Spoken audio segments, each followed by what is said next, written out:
Hi, it's Jon Joffin, and you're listening to the Cinematography Podcast.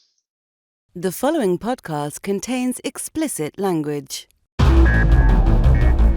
You're listening to the Cinematography Podcast presented by Hot Rod Cameras, a program about the art, craft, and philosophy of the moving image and the people who make it happen. Coming to you from the world headquarters of Hot Rod Cameras in Hollywood, California, are your hosts, Ben Rock and Ilya Friedman.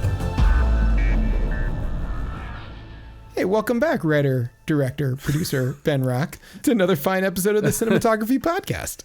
Why, thank you, Ilya Friedman, purveyor of fine cameras from Hot Rod Cameras. Hey, who do we have on the show today? Oh, I'm very, very thrilled that we've got cinematographer Jon Joffin, ASC, on the show. He is perhaps best known for the stuff he's done recently, Star Trek Picard. He just wrapped season 3.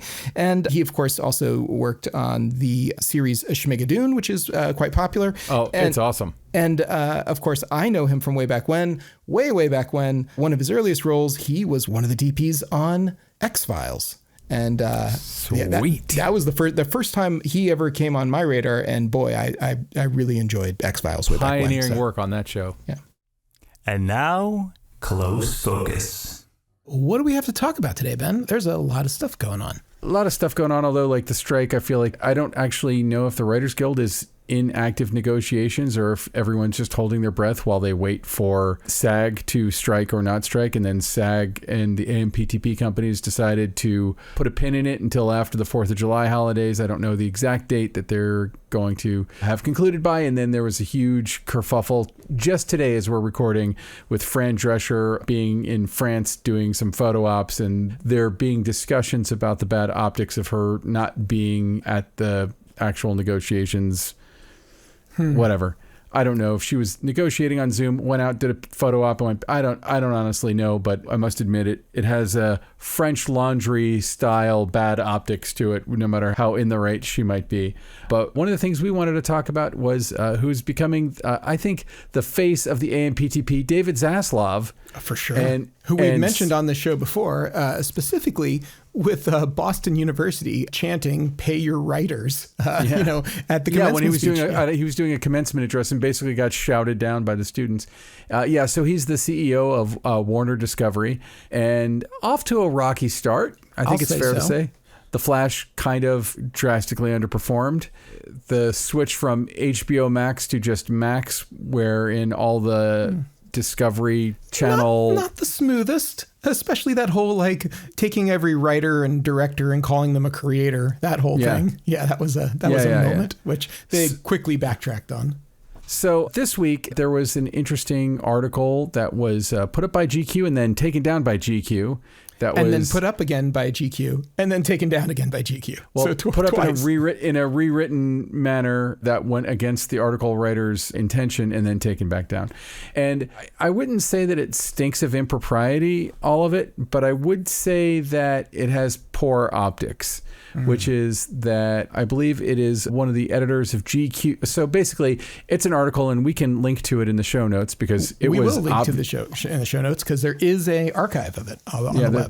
There's an archive of it, and it's pretty scathing. It's a pretty scathing attack on David Zaslav's entire approach, and it's something that I have personally complained about apart from David Zaslav, which is, to me, one of the downfalls of our business was the day that what we make started to be referred to as content. And Zaslav is someone who explicitly said, we're going to get out of the cable business and into the content business. And the read of it in the article that was taken down is that basically the idea was, let's get away from educational programming of any kind, which is what Discovery Channel was all about, and let's get into Naked and Afraid, which was one of Zaslav's brain children. Along with Dr. Pimple Popper and My 600-Pound Life. I'm not gonna be down on Dr. Pimple Popper because I actually think it's a pretty good show, and I've never seen it, but it's not the worst thing ever. I mean, there's a super gross out effect of it, so I get that. Anyway, I think it's worth reading the article, but then on top of it, it was I believe an editor at GQ who, in the wake of this, got a deal for a movie at Warner Brothers. Yeah, that really doesn't look good. Or they may have already had the deal, and they might have been responsible for killing the story. These kinds of things don't happen overnight. You don't just like, take that article down and we'll give you a movie. That is not a deal that I believe would ever happen at all. It might have greased the wheels if it was already in process. I don't know.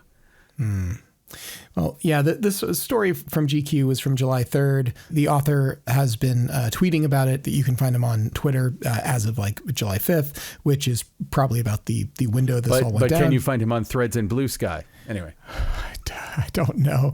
But, let me tell you, people talk about like superhero movie fatigue. I have social network fatigue. I really haven't logged on to Threads, Blue Sky, any of these things. And I don't. I am the opposite. I have been on all three. Oh my gosh. And sometimes Mastodon. Anyway, but do go on. Oh, I don't really know if there's too much more to say about this horse. It feels pretty dead, but I'm happy that Cam Noir will host a link to the archive of this article where people can go read it, because just of my journalistic integrity, I'd love people to be actually able to read what the author had intended versus a hackneyed version that was then removed. There's been a bunch of criticism in a Variety article that has come out since this, basically explaining sort of like journalistic practices and how this did not follow them at all. So yeah. I mean, I think the thing about it is that it feels like it violates a lot of the idea of impartial journalism. It feels like there's a lot of one hand scratching the other one's back, however that goes. And I just feel like one thing after the next, David Zaslav maybe just wasn't prepared to become himself, because I feel like he's used to being kind of the faceless CEO of an entertainment conglomerate. And when he took over Warner, now he's a mogul, and now he's thrust into the foreground because he's taking big swings. And when you take big swings, sometimes you make big mistakes. And I feel like people are actually okay with that. It's just he keeps putting himself right in front of the story and then stepping in it one time after the other. And I'm not rooting for Warner Brothers or HBO's or Discovery's downfall. I'm not even rooting for David Zaslav's downfall. I want to see Warner and HBO continue to make great stuff. I want Discovery to continue to make great stuff. I wouldn't mind it if the product of our life's work stopped being called content, because to me that belies the actual truth, which is that the people who are creating these apps and websites and whatever, the thing you're watching on your Roku television, that's the important thing. And then they fill it with some garbage. That's the stuff we make. The stuff we make is just the filler in their genius sandwich. And I don't care for that framing of the work. And I think it does kind of belie a sense of like, yeah, people will watch whatever. They don't give a shit.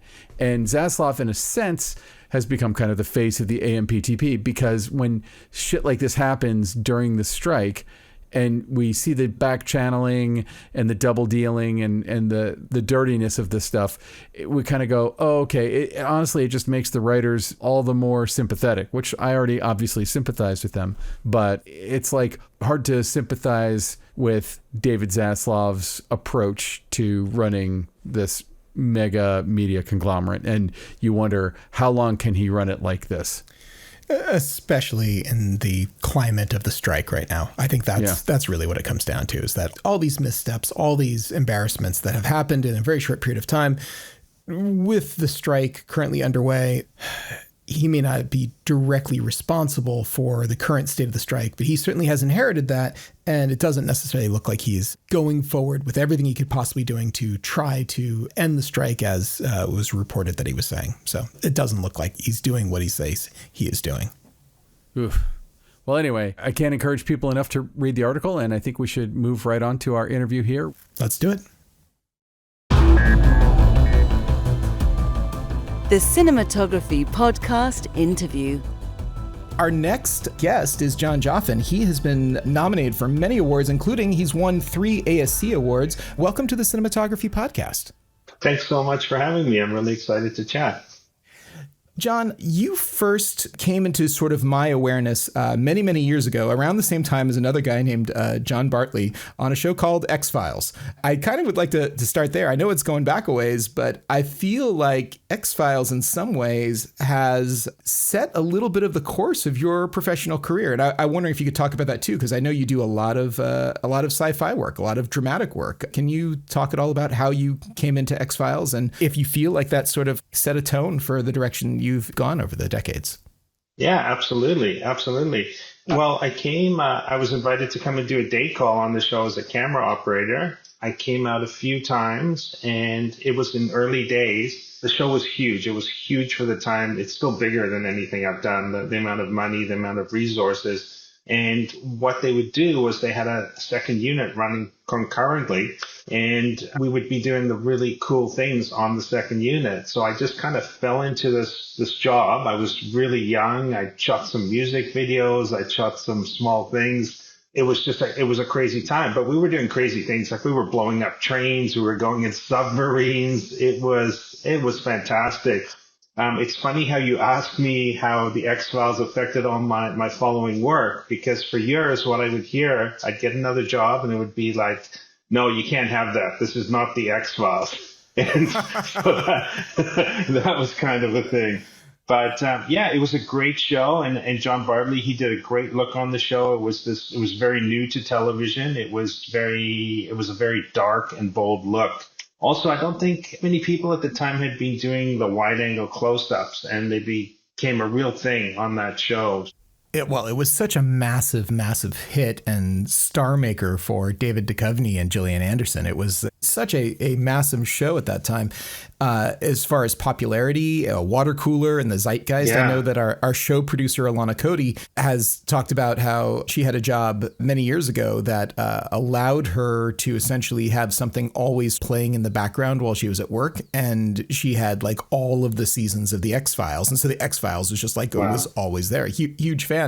Yeah, it was a cultural touchstone. I can't tell you how many times I saw people wearing Lone Gunman T-shirts. It was the first time I think I ever saw, I didn't know who Ozo Motley was, but that was like, it was one of the T-shirts. And then also I Want to Believe posters. It became like, that was a thing in every college dorm room or high school teenagers room.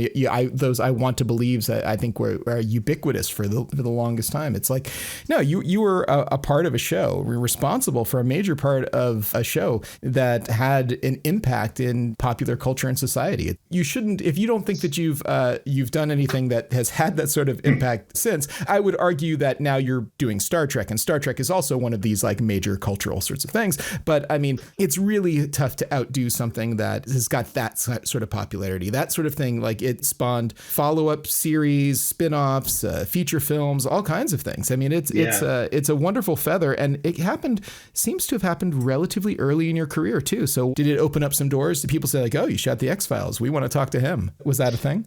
Yeah, it definitely did. I mean, the thing was, I was really young, and I didn't really have a career path. It just all happened. It was happenstance. I fell into it. We were doing this insert unit.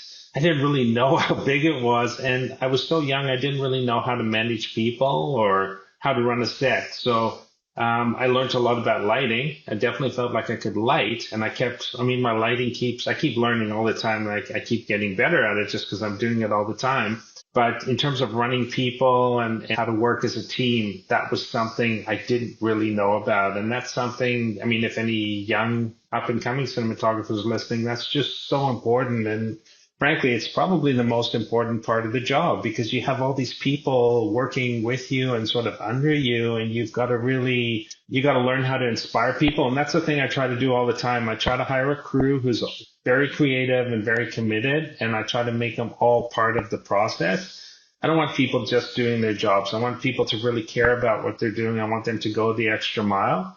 It's also very important to tell people when they're doing good work all the time. It really goes a long way. And also if, people are doing things you possibly don't want, it's good to find a nice way to bring that up rather than let it go. But running people and getting along with people is very important, because, I mean, you're working with like 100 people on set. It's definitely a lot of personalities. Yeah, that's definitely a huge part of it. Yeah, I think that that's probably the most overlooked part of being a cinematographer, is that you're actually the head of lighting, camera, and grip, and that you've got 3 different departments all looking to you, and the marshaling of resources and the organization that goes into all of that, and the human aspect is, well, let me tell you, if you're not really good at dealing with people, then you're going to have a really hard time at your job. You really have to have, good reciprocal collaborators. Otherwise, you won't make your days. Your job is going to be miserable. And I think that's why so many people work together so often. They find people that are a good fit, and they want to continue and repeat that experience. Do you still work with some of the same people all the way back from like the X-Files days today? Are you still, working with them? Yeah, there's definitely people who've been around, and I've been working in the business for maybe 30 years now. So there's people who come up all the time, and all the smart people always introduce themselves and say who they are. You go from show to show to show. You're really tight with people, and very often I'll see someone and I just know their face so well, and I'm like, where do I know you from? What have we done? So yeah, paths cross all the time. It's really great. I met a really cool person on the X-Files. It was, I can't remember what season it was, but he was this young writer. He came out, he'd written, I think it was one of the first things he'd sold to TV. Nice man with a Southern accent named Vince Gilligan. Yeah. And, boy, you just don't know what people are going to do. I mean, arguably, he's just one of the most successful people in TV, and still the nicest guy I hear too. I know people who work with him, but it was cool to meet this sweet young guy. And I listened to a podcast. He was talking about how he had no money and he scraped the money together to come to Vancouver and visit the set. And yeah, that was really cool. I want to talk about now, actually, a couple of the people we do know in common. And I'm going to ask you actually a little trivia question. You don't have to know the answer to this, but you may very well.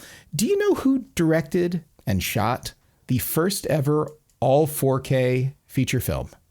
Yeah, Tom Lowe. Tom Lowe? No. It's your operator, Chris Crosscove.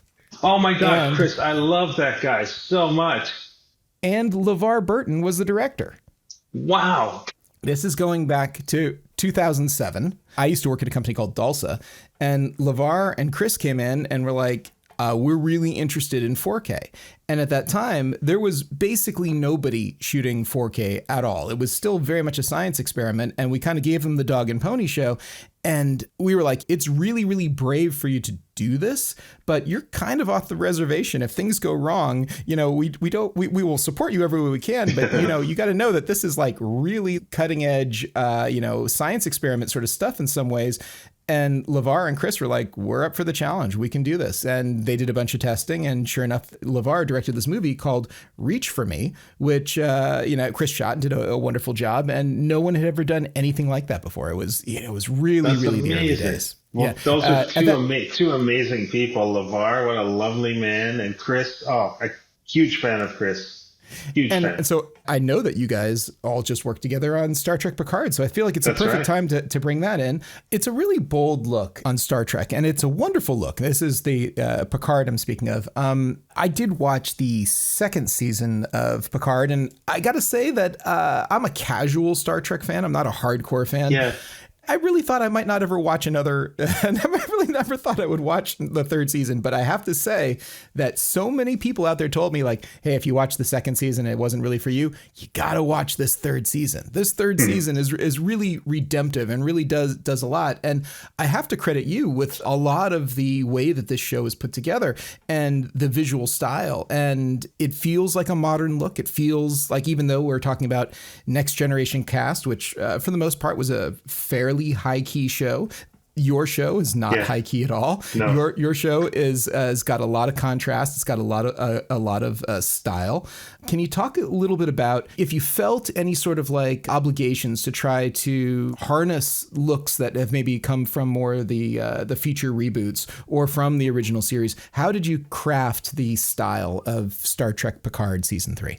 Yeah, that's a good question. It's a big question. It is. I know. Take your time on this. I know I threw a lot in there. So.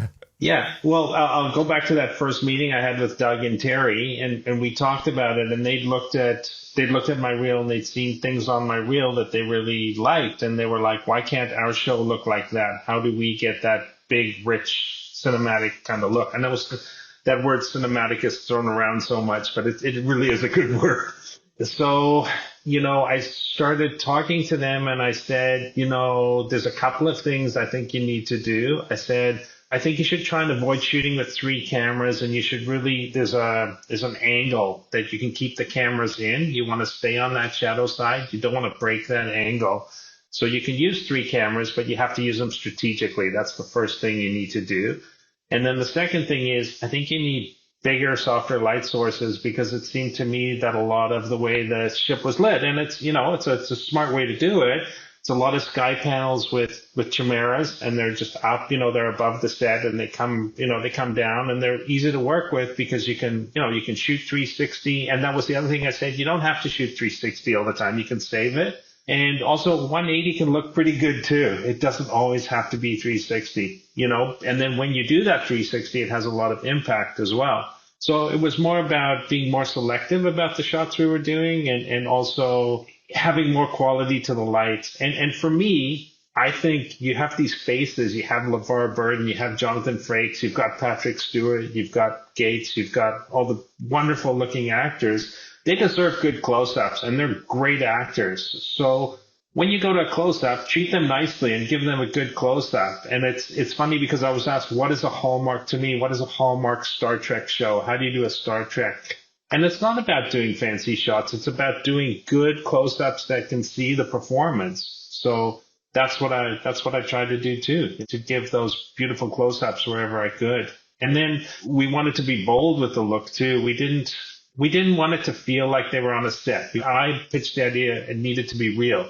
The film that I pitched, weirdly enough, is not Star Trek. It's a Star Wars show, but it's Rogue One, because to me, Rogue One it's a fantasy film, but it looks realistic, so you can believe the fantasy. And I feel the same way about Andor too. I think Andor is stunning beyond belief. So I pitched that idea, and I really wanted to push that kind of look. And if you look at it, it's got the thin focus, which I think is really great because it really pushes your eye where you want it to go. It's got the rich, soft, natural lighting. It feels like the light's coming from a source. It's not just a light that's up on a grid. It's got a reason to it. So that's what we tried to do, and they liked that idea too. I also liked, there's some elements of J.J. Abrams' Star Trek that I really liked too.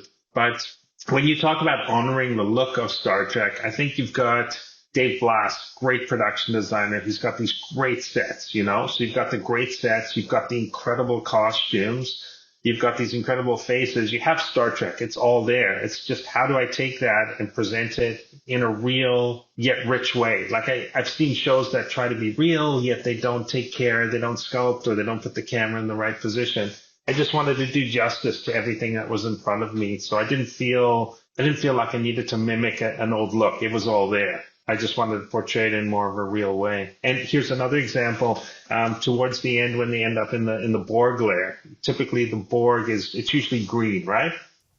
Yeah. Why is it green? It's not really green for a reason. It's just like this stage green light. So it's the official Borg color. It's green. That's right. But we took that Borg color and we said that my gaffer Lynn Levine, genius, absolute genius, worked with him. And we came up with an industrial green, so it felt real. And then we wanted to offset it with some orange, so it became sodium. So we just try to be as real as possible. That was our thing. Yeah, and I think it was really successful too. I feel like certainly with the Borg, it's dark and industrial, and I'll say it doesn't feel like Borg that we've seen before. And I think that's probably a great bit of diversity that we get to see, because previously in the series, it's all kind of like felt, I'm not going to say paint by numbers, but it's like you knew what was coming. This did not feel like that. It still felt like it's from the same universe, but it's not, it wasn't what we'd seen a dozen times before. I think that it's true. You get to play on these incredible sets. You get to play with this incredible production and costume design. Was there a lot of thought that went in, and you do have beautiful close-ups, but was there a lot of thought that had to do with camera height and camera placement? I really noticed that I felt like every time, and there's a lot that takes place in these corridors and sort of the traditional, like, the ship's under attack and you have to have a bunch of actors all lurch and jiggle the camera at the same time. Was there sort of a visceral thrill of getting to do some of that, to do these wide angle shots where you've got the choreography of a half a dozen actors all flinging themselves in one direction or another? Yeah, I mean, I watched a lot of Star Trek Next Generation, so I knew the show, but to be on the set the first time we started doing that, I was I was somewhere between smiling and crying. It was just such a thing to be there. But they're really great at it. They're really good at it. They've been doing it for so long. The one other thing that was amazing, though, was they rebuilt the Enterprise, and it's rebuilt to the square inch, which was tough on me because like I wanted some of the lights to be bigger and wider, and I tested the waters with that. They're like, nope, they're not going to happen. So that was a tricky set because that was the set that needed to be lit in a way that people remembered it. So it was a fine line between using the modern lighting and going back to the way people remembered it. So when we see it for the first time, it was always warm. That's one thing. The next gen was always warm. So we honored that. But the first time we saw it, when they did the big reveal and they come onto the ship, we made it brighter than typically season 3 of Picard was, because we really wanted it to feel exactly the way it was.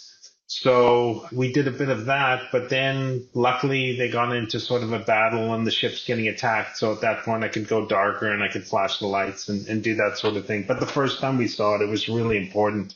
That was pretty amazing watching those actors file in the first morning when they were doing our blocking, just seeing them tear up. And it was an exact replica. It was insane. And they built it. It cost a lot of money too. And I don't think we shot for more than 4 days. It was like 3.5 days maybe. So yeah, it was exciting. So I alluded to this a little bit at the beginning, but you've done a lot of drama and a lot of science fiction, but you do also from time to time get to break out into some other stuff. I know that you've got to work on the second season of Schmigadoon, Apple's streaming series. Can you talk about how you address working on a broader comedy versus like the dramatic work? How do you approach that? Or are you trying just to continue what's already established? How's it different lighting and working between drama and science fiction and something like Schmigadoon? Yeah, well, Schmigadoon was really exciting because it's a musical, and it's a musical that honors Cabaret, Chicago, Godspell, Hair, Umbrellas of Cherbourg. So I got to watch all those films and I got to honor that. So that was great. But I went on to Schmigadoon directly after Star Trek. And I'd seen the first season of Schmigadoon. I'd watched a few of the episodes, and that is it's an earlier look and it's a sort of a brighter look, and there aren't that many genres within the show. And so when I was approached about it and I got the call from my agent, I was like, I don't think I want to do that, But when I met with them, I met with Cinco Paul, the showrunner. He wrote all the music, he wrote all the songs. He's brilliant. He wrote Minions and Despicable Me. Comes from animation. He's just one of a kind. And this is his first live action thing. So he's got this really interesting, he knows exactly how he wants the show to be. But anyway, we're having the meeting and not sure I want to do the show. And then they do this pitch and they start showing me the boards that Jamie McCall, the production designer, had prepared. And they were unbelievable. They were dark and they were rich. And halfway through, I knew this is, and I saw the costumes. Angus Strathy, costume designer, he did Moulin Rouge. Unbelievable. I mark my words, he's going to get an Emmy nomination. There's no question. And I just knew I wanted to do that show. So it was really great. And I wanted to do the show. They wanted it to be dark, but they also wanted me to walk the line because it's Lorne Michaels' show. And he had said it can't be dark or people aren't going to watch it. So I had to find that balance, but it was good. I found that balance. But the coolest part about the whole show was they wanted Cinco, even though it's not the correct time period, he wanted a 3-strip Technicolor look. And so I didn't know, I've shot a lot of film, but obviously I'm not that old to shoot Technicolor. So I had to figure out how I would make this 3-strip Technicolor look, yet also make it look a little bit light. And then I wanted to put my own touch because with Technicolor, they were shooting through colored filters, low ASA film. They had to blast the light. There was no finessing of the light. So that part didn't appeal to me, but I decided I wanted to do the look, but I wanted to do my soft contrast kind of look. And I worked with Jill Bogdanowicz, who's an amazing colorist, just an absolute genius. Yeah, Joker. She was funny too, because when I said, do you want to do this musical? She goes, oh yeah, I'm totally interested. I want to do it. And she goes, you can tell them I've done a period film. I did the Grand Budapest Hotel. But she just said it in such a humble kind of way. It was like, don't worry, we don't need your references. You're going to get the job. But she built this beautiful lot, and we used her lot, and then we built on it with the lighting. It was a lot of fun, and the music was so great too. And then it was more of an observational kind of film. It was more like we were watching. A lot of the performances needed to be like we were watching a stage play. So we had to shoot them in an interesting way, yet still feel like we were watching the stage performance. And a lot of it meant, big head to toe, wide shots. Yeah, you wanted to feel like you were the audience in the theater. But yeah, it was a lot of fun to do. It sounds awesome. And you directed something and shot something recently as part of a promotion for Sony. Had you ever directed anything before? Or is this your first outing as a director? No, this was the first thing that I felt like I truly directed, because it was casting, and I wrote this little script. I found this beautiful song. The whole piece, it's based on memories. And the song was written by this amazing Canadian artist. His name's John Bryant. And I fell in love with the song, and then I met him, and I was talking to him, and he'd written the song for his wife, Bree, who is a beautiful person. She's an actress too. He's an actor. So I thought, why don't I talk to them, see what kind of memories I can find from them, and see if I can put together this little story. And they talked about these great memories. They talked about how he was in the recording studio, and she showed up with an ice cream cake. It was all these little things. And, I started piecing them together as a story. And then one of the other most exciting things they ever did was skydiving. So we did the skydiving. I didn't want them to skydive because I was worried about the safety aspect, but we had doubles who skydive. But our dolly grip, Chris Walsh, he's actually a skydiver, and he's done something like 2,000 dives. So I called him and I said, hey, what are the chances of us putting a Venice body on you and using the Rialto? Are you familiar with the Rialto? Very familiar with it. Yeah. My company sells them. Yeah. Yeah. He had the camera on his belly, and he went skydiving holding the camera, and he got some beautiful footage. We really lucked out. It was, we were shooting all day, and it was like The Aviator. We were shooting and there were no clouds, and I couldn't figure out why I didn't like it. Yeah. I've got it playing actually in the background right now too. And what strikes me is that there is this incredible sort of feeling of nostalgia through the whole thing. These wonderful, like warm golden light, tons of slow motion, but it also, it's short. It's 3.5 minutes, but I think I've counted like 60 locations or something. It's like you have all these different looks, all these wildly different looks. It looks like this would have taken a month to put together. I'm assuming you didn't have that, but it's it's absolutely gorgeous. And you've got all this different stuff. Can you just talk about how you put this together? I'm sure it wasn't unlimited budget. I'm sure it wasn't unlimited time. No. And you're packing in, it's probably 45 different locations with all kinds of stuff going on. Yeah, and big stuff. People, times of day, not just the skydiving, but you've got fireworks, you've got beaches, you've got the forest, you've got, it looks like the desert, you got all this stuff. You got, urban settings. How did you pull this off? Well, basically, I was given this amount of money, this small amount of money. And because I work with so many people and I have such a great team in Vancouver, I had a gaffer, and I have my operator and my camera crew and my DIT. They all wanted to be a part of it. So they all did it, and everyone was given a nominal fee. I couldn't afford to pay full fees. We should have had an accountant, but we didn't. I did all the accounting. I did all the booking. We made sure that people were fed very well. We made sure that people were excited. But honestly, it was just such a great project to do because I was directing and shooting, so I could make all the decisions I wanted to make. And the only person I could disappoint was myself. When you were running around and shooting this, how large was the crew? Was it really just like a handful of you guys working out of a van, or did you have the full trucks and all of the above? No, not the full trucks. We had exactly just what we needed. We had small trucks. We were working out of 2 panel vans, basically, 2 sprinters. But, we did, when we were shooting in Vancouver, when we shot for 4 days, when we shot, all the fireworks stuff and the diner and the rock and roll, all of that was all permitted and that was all paid for locations. But when we went to the beach, we didn't have permits. And in that case, we probably had 6 people in that, 6 or 7 people, but we were very stealthy about it. But it's funny how you can just go somewhere and just shoot, and people they won't really give you a hard time if you just kind of shoot like you. I mean, you take the ferry from Vancouver Island, you take it over to the island, and we were just shooting on the ferry. And everyone said, "No, you can't shoot on the ferry. They'll never let you. You can't get a permit." We set up the camera in front of the captain. He was like looking at us out there. And we were just, like we just shot. No one gave us a hard time at all. Well, I think the filmmaker gods were smiling on you because it can so easily go the other way sometimes as well. Totally. So. Yeah, completely. Hey, John, I think this is a really good place to leave it, but tell me, do you have an official website or an Instagram? Yeah, I've got this very imaginative Instagram name. It's Jon Joffin, one word. And if you want to see my agency, Datner Despodo, you can go on their website and you can look at my reel. Yeah, I'm out there. I'm on Instagram. I'm fairly active. I love Instagram. I love seeing what other people are doing. I love the photographs. I think it's a great platform. So, yeah.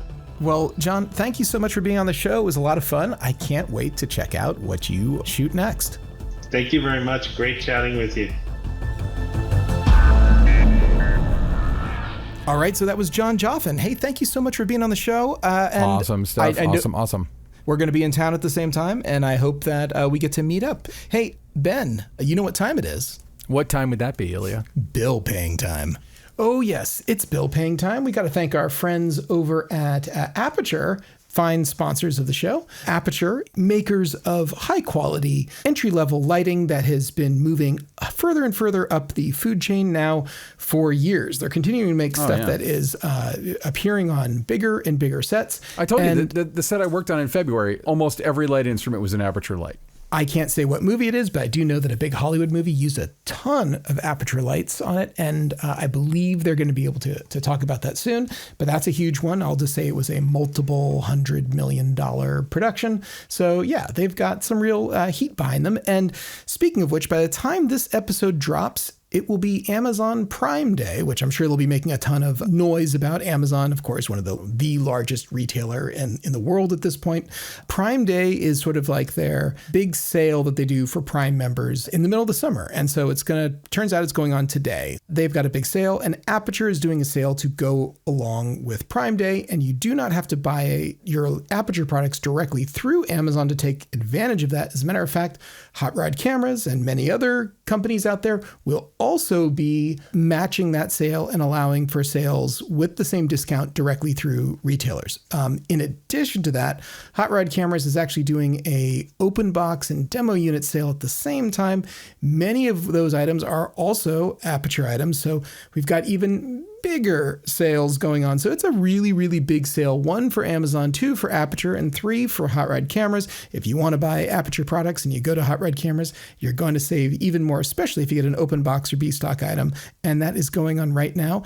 I'm not exactly sure when it's going to end, but I do know the open box B-stock sale, I think, goes on till at least Friday. So if you're listening to this show right away, you've got a chance to save some extra money. And I just want to mention how unprecedented this is, at least for Hot Rod. We do not usually have sales, and we have a tendency to really hold on to a lot of open box B-stock stuff because it becomes demo stuff and loaner units in our shop, but we are getting rid of all of it. So we're really clearing stuff out. We've never done this in our 15-year history, so it's kind of a big sale, big 15 opportunity. 15 years. Oh my God. I know, it's crazy.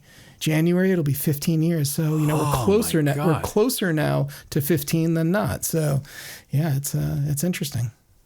Man, I feel so old. I remember you coming into my driveway with your first little PL adapter, and I was like, "That's brilliant."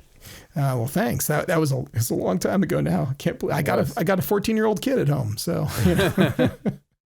And now, short ends. So Ben, it's our short end time of the show. You got something that is your obsession? You got something that you're all about? I do, but before I even get into it, I wanted to do a plug for the composer of every bit of music. We talk about him every episode of the show, Kays Alatrakshy. And I know I always talk about how Kays is like the most multi-hyphenate of multi-hyphenates I've ever known. And he directs, he edits, he does color correction, he does CGI. And all of this comes together in a project that he just dropped. It was a music video from a band called Snakes of Russia called Summoner. It's like an electronica thing. I'm watching it right now as you talk about it. I sound like an old man. It's like an electronica thing. It's really freaking cool, actually. Yeah. Dude, this thing is really, really cool. It looks awesome. Great. Yeah, it was shot by somebody named Curtis Davis. Looks amazing. Black and white cinematography. It's got a lot of freaky jellyfish floating through the sky that look pretty dang photoreal. I'm not a VFX supervisor, but they look pretty goddamn good to me. Anyway, I just wanted to give Kays a big shout out because he's been a big supporter of ours, and I think it's a really cool video. We can put a link in the show notes. Check it out. It's on YouTube. Looks really cool. Hire Kays to do whatever you're hiring someone to do, because he does everything. Literally. Yeah, I'm going to share this with a bunch of people because this is really freaking cool. And I think that a lot of people will get a kick out of it. And knowing Kays and how he can do so many things, I'm guessing he did so many things for this. It really is like, he's probably listening to this in his car and he's like, no, you jackasses, somebody else did the compositing and somebody else did the color correction. But he didn't mention that. It doesn't say it on the YouTube page. So I'm going with Kays did everything. Yeah, I think that's fair. All right, so Ben, do you have another short end besides Kays' music video? I know I've been telling, I've talked about this a few times on here, so I'm trying not to milk this out as my short end, but I keep learning more about Unreal Engine and MetaHuman, and I came across a YouTube channel that I think if people are interested in seeing the potential in this, it is worth looking at it. It's JS Films with a Z. So it's JSFILMZ on YouTube. I don't know anything about this filmmaker, but he is kind of just dicking around with the capabilities of MetaHuman. And he has also made his own custom helmet rig that you can order from him. And on his site, like even today, he posted a new video where he's just showing you the same exact image at different rendered at different resolutions to help if you're thinking about using Unreal Engine and MetaHuman to create stuff like this, to say like, okay, this is what you get out of HD, this is what you get out of 4K, this is what you get out of 6K. But he's got a lot of cool demos on there that kind of show very cinematic stuff. And I feel like when I look at his stuff, the MetaHuman, it's like, I know that it's MetaHuman, and there's still something. I was actually talking to Kays about it, and Kays said Uncanny Valley. There's something about the mouth. It's like he, in some of these videos, he has a MetaHuman moving and like stretching their face around and doing weird stuff, and then like off to the left, he'll put the video of himself doing it. So it's the video that it's using as reference, and it's pretty. I don't know, man. I mean, yeah, there's something vaguely Uncanny Valley about it a little bit, but it's when you think that like this is a free software that's doing all this and it's driving it off of your phone. Yeah, one can only imagine where this could go even in a year or less. Like it's made big leaps even since I've been paying any attention to it, and I've only really been paying attention to it for about 6 months. Anyway, I would just encourage people to check out JS Films with a Z. He strikes me as like some guy who's kind of kicking the tires on this technology and trying to figure out what he can use it for, and showing you kind of how he's doing it, and he's getting very, very professional results. That's awesome. So, Ilya, what is your pet obsession this week? It's a TV show that actually you can watch on Max, formerly HBO Max. And I mean, I thought when you said Max, I was like, oh, I can watch it on my Macintosh. I have to have two of them, though. Weird. Plural Max. Yes, it takes two to be able to watch it. No, it's a show called Fired on Mars. Have you ever heard of it? I have heard of it, but I have not seen it. So Fired on Mars actually came to me by way of a friend of the show, friend of yours, friend of mine, Bill Totolo. Bill Totolo sent me a text. He's like, have you watched this Fired on Mars? And, you know, it's a animated show. I don't immediately gravitate towards everything that's animated. So Although twice in a week you did talk about Across the Spider-Verse. But yeah, go on. I know I did. Well, twice in 2 weeks. So maybe I need to rethink my life because clearly I'm enjoying a lot of animated stuff lately. Well, Fired on Mars does not have the same sort of like artistry as, let's say, Spider-Man. It feels like something more like you'd see like out of a comic strip rather than out of a comic book. And it doesn't have a ton of big names as voice actors, but there are a couple of huge ones. Of course, Luke Wilson is the lead, and I can't help but kind of imagine Idiocracy every time I hear his character speak, which is kind of fun. And then there is a wonderful supporting cast of characters on there too, including Leslie David Baker, who most people would remember as Stanley in The Office. He does a voice on the show, but it's a rather improbable premise in which a graphic designer gets a job on Mars, and there's a big corporation that is started an outpost on Mars, and it's a one-way trip for all these people. And it kind of follows this graphic designer's life and actually getting fired from his job, and then because you're in a colony of settlers, essentially. What happens when you get fired from your job and there's nowhere for you to go? That's kind of what the show's about. And he does kind of get another job, and each episode gets a little bit more out there and crazier than the last. And I got to say, I'm really enjoying it. I'm more than halfway through now, and I have no idea how it's going to end, which is kind of wonderful. It's great when you don't know how a show is going to end. And I would say for someone who's out there who's looking for something that's a little bit on the lighter side, I'm quite enjoying it, and I think you might too. Excellent. So, Ben, that's just about going to do it for our show today. Who do we have to thank? Who's responsible for making this show happen? Well, we should definitely thank Alana Cody for keeping up with all the kick-ass interviews. We have some pretty amazing ones still coming up.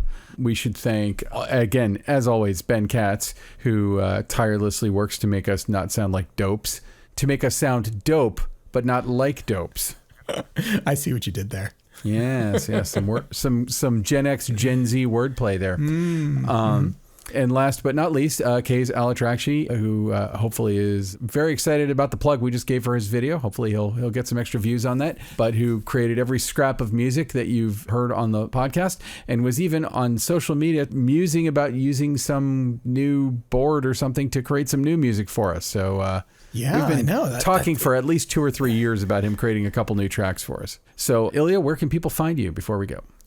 They can find me over at Hot Rod Cameras, hotrodcameras.com. You want to reach out to me directly, you can also try LinkedIn. I'm getting a fair number of people flowing through LinkedIn lately. Turns out I've got like thousands of followers there. Who knew? So I'm going to try and lean into that. And I've been sharing the podcast there, and it's been getting actually some good responses. So, hey, LinkedIn, look at you guys coming back from wherever you went to and, really making moves. They never went anywhere. Like while you've got Jack Dorsey and Elon Musk and Zuckerberg vying for the future of social media, LinkedIn, it's just a rock. Yeah, stay in the course. Steady as she goes. It's changed. Yeah, I don't even know who owns LinkedIn. That's Microsoft. Microsoft bought it, if I'm not mistaken. Oh, so, interesting. Yeah, very, very 26 billion or something. I heard it was a few years ago. Yeah, it's an interesting thing. Wow. Anyway, I know it was some major purchase. It was huge. There's things going on at a monetary scale that I will just never understand. But I guess that's a lot of zeros. Yeah. I mean, so Ben, where it's can not people Twitter find money, but still. No, it's half of Twitter money, but half of Twitter. Still. I bought it for just half of Twitter. You can find me at benrock.com. You can find all my social medias, although I don't believe that Squarespace yet has enabled linking to Threads or Blue Sky, but I'm sure that's coming. And I'm still on Twitter. I don't know. I'll hang out there till the place burns down. It seems like it's coming down pretty fast, honestly. Well, it'll be interesting to see what happens with Threads. There have been all kinds of stories lately about Twitter's traffic tanking. I don't know if that's verified by anyone, but we'll see what happens. Meta's Twitter Threads, is. I know that we're the kind of the end of the podcast where we don't really opine about anything, but Twitter has become so shitty. I mean, if it started like this, no one would have ever joined it. Yeah, it's definitely a shit show for sure. Oof. Anyway, so Ben, I think that just about does it for this episode. You want to take us out? Thanks for listening. This has been the Cinematography Podcast, presented by Hot Rod Cameras. Find your next camera, lens, or accessory on the web at hotrodcameras.com. Don't forget to subscribe to our show on iTunes and connect with us on Facebook and Twitter. Thanks for listening.